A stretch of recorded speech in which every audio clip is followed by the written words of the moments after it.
Hi mga beshi ko! Ako nga pala si Jeff Tiboniel and welcome back to my channel. So ngayon, pag-uusapan natin ang super relatable sa ating mga kabataan ngayon. Ang antas ng wika ay balbal. So arap na!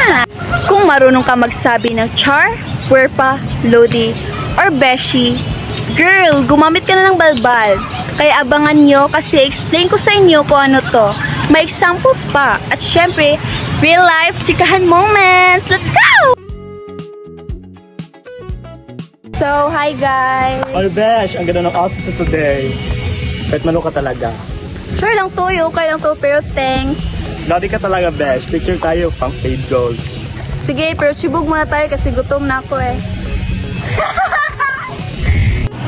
Okay mga besh, post muna sa chika. Yung mga salitang ginamit namin ay besh, char, lodi, chibog, at petmalu. Lahat ng yan ay salitang balbal o slang words. Ang balbal ay isang mga antas ng wika at ito ang pinaka-di formal o pinakababang antas kasi ginagamit natin to sa casual na usapan lalo na kapag barkadahan lang. Ang balbal ay mga bagong salitang nabubuo sa kalye o social media.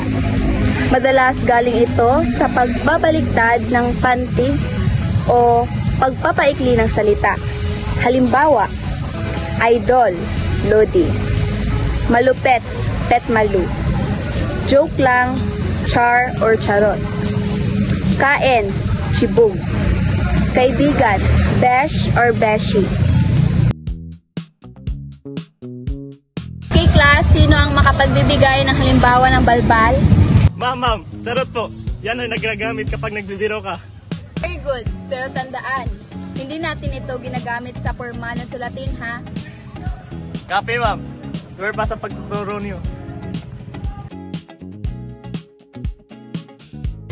So mga besh, kahit slang or kalye terms lang ang balbal, importante pa rin ito kasi pinapakita nito na buhay at malikha ang ating wika.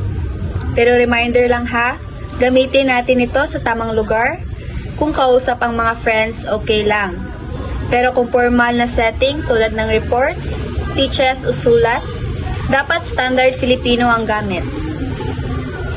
Yun lang, thank you. Oops, oops, oops! Don't forget to like, share, and subscribe mga Werpa Girls. Charot lang. Thank you and see you sa next vlog. Bye!